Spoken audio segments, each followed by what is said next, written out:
Get rich fast with csgofast.com.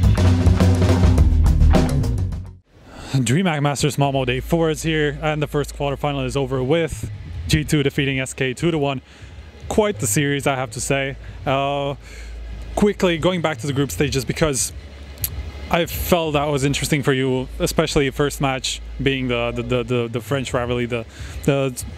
You know, from what I saw, it was quite a comeback from you guys. It felt like it was firmly in the hands of NVS. How did you approach that matchup? Obviously, you know each other so well. Yeah, I mean that's the thing. It's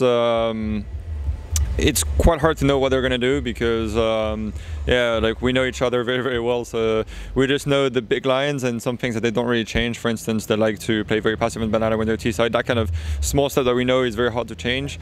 And so yeah, we just approached them like a normal match. We had a pretty bad city side as usual in Inferno apparently, and then we managed to come back on the T side because that's what we've been working the hardest on, just to play simply together, basic team play, basic flashes and smokes, and just try to rush and bomb sides together and just make the good calls in clutch situations. And I mean that's pretty much it. So that's what we did on the T side throughout the tournament so far, and how we're winning our games, I guess. So. Yeah, for NVS specifically, I know for a fact that they've changed a lot of things after we beat them and after they lost the tournaments because we practiced them, so they're gonna come back stronger from that. Now, going over to Immortals, obviously the big takeaway from there was Mirage. Yeah. I felt like, because obviously your first match as a team on Mirage, that was definitely one of the highlights of that game. So, well, first of all, what made you change up your map pool, and how much work did you put in Mirage across the off season? Yeah, we actually started playing Mirage 10 days ago because we're still changing and unsure what we're going to do with the team, the big lines, the big sites we had. And so I just came up with the idea of playing Mirage instead of Train, because we always struggled on Train. It was always the same thing. We were good in practice, we were decent online, and then we were always losing online, and that was the same for G2, the first version. So I just told them to like stop that and let's change and let's play Mirage. That is going to be much more open. Everybody's playing it in FPL or in mixes, and everybody knows the map except maybe Shocks. And so apEX is leading because he's very comfortable on the map, has always been. And yeah, it was just a very simple decision of just figuring out that Train was not good for us. We're not making it work, never. And that Mirage, well, at least we're going to come into the tournament with no second thought on it, just playing and apply what we did. So we literally practiced the map like 3 or 4 times before the tournament, not much. Went over the basic smokes and flashes, and that was pretty much it. So we just come playing Mirage very simply and without a single care in the world. And if we lose, we lose. That's it. That's our gamble. But if we win, yeah, that's cool. That's a good feeling. Well, so far you've won 2 out of 2. So I guess that's good, right? Well, going over to the series against SK, obviously starting with the loss on Cobblestone, I felt like you just didn't have the space to come back on the second half, I guess. Yeah, I mean their T side was too strong against us. They read us pretty well. We had our money broken 24/7, which was also a recurrent fact on Inferno. So yeah, it was a very tough game in Inferno. They played extremely well. Like they read us. They knew how we were playing with our smokes and flashes, and they just countered us based on that. So it's really hard to take something away from that, except maybe more versatility and adapting when you see that you're being countered.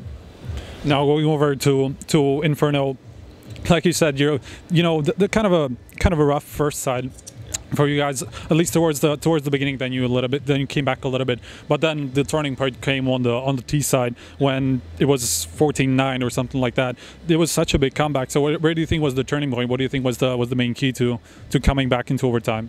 The main key was ourselves. We managed to stay calm and to not really overthink or do crazy stuff. Like, it was pretty simple. There's that round where they were 2 of them pushed into banana, into mid, and we just get them because we wanted to do a specific tactic, and then they just pushed, and we were like, all right, let's stop it, kill them, go back to go on B, and that's pretty much it. And that's basically how our whole half went. Like, we react to what they're doing, try to get the first peaks, and then work with that. So we stayed calm. That was the most important thing, and coming from that, it was just one run after the other, and then we managed, luckily, not to lose a single one of them and win all our clashes and everything. So yeah, I mean, in those kind of situations, you must deactivate your brain and just like play basic Counter-Strike and try to win the rounds one after the other. Well, it felt like the banana was a big focus for you guys. Maybe because it was such a it was so aggressive from Fer and Phelps on the B bump side. Was that what you kind of noticed as well, and that you could take advantage of that? Yeah, definitely. A lot of teams, I mean, it's in the meta. We're trying to break it a little bit in the sense that a lot of teams are playing aggressive on banana, especially with the up, especially SK with Fallen, although he changed positions now.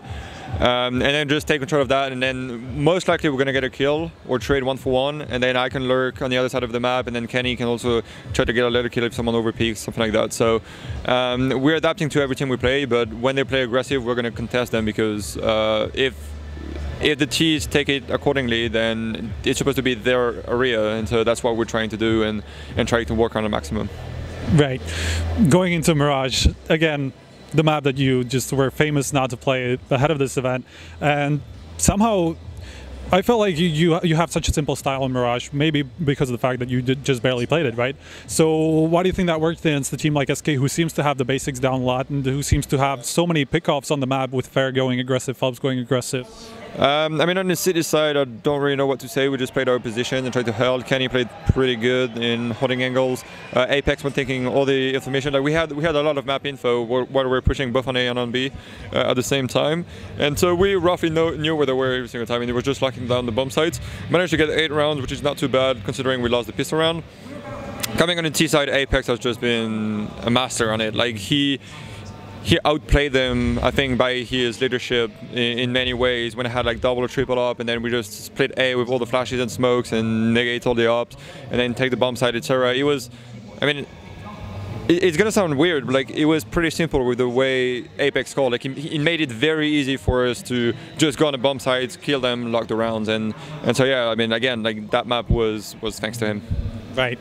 Now, going into the semifinals is going to be either NIP or Navi.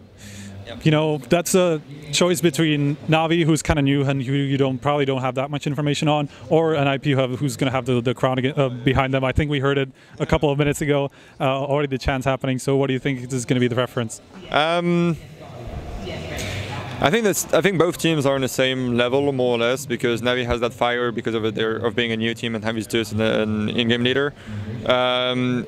NIP, I think they're trying to be a bit more stable, but they don't have that fire that they had in the beginning, and a little bit less of experience because of guys like Draken and Rez, especially Rez, that is very recent in the lineup. But yeah, Forest has been playing like a monster, and they would have the crowd, so I think it's pretty balanced between both teams, just like the whole bracket is. I mean, all the matchups were pretty good, so I mean, it doesn't really matter who we face, to be honest. Like, we're focusing on ourselves, but map pool wise, we probably have a slight advantage against Navi, I would say.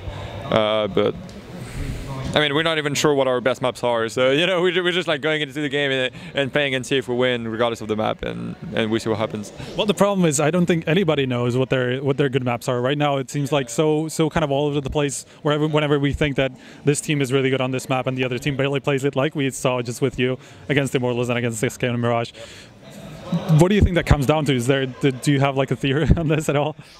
Not really. I mean, I think it's a lot about how players feel on the maps and then about the matchups, because it's very hard for one team to beat all of them consistently, but it's very hard to win a matchup against another team. So for instance, ours against SK, we know that we're feeling pretty comfortable against them for some reason, and we just play and roll with it, and they seem to struggle a little bit against us. So again, no real reason why, but it's just the way Magic works and how it happens in the matchup. So it's very important for each team to focus on themselves and not really to counter the others, and that's the best way to have one team that is going to kind of dominate others, I guess.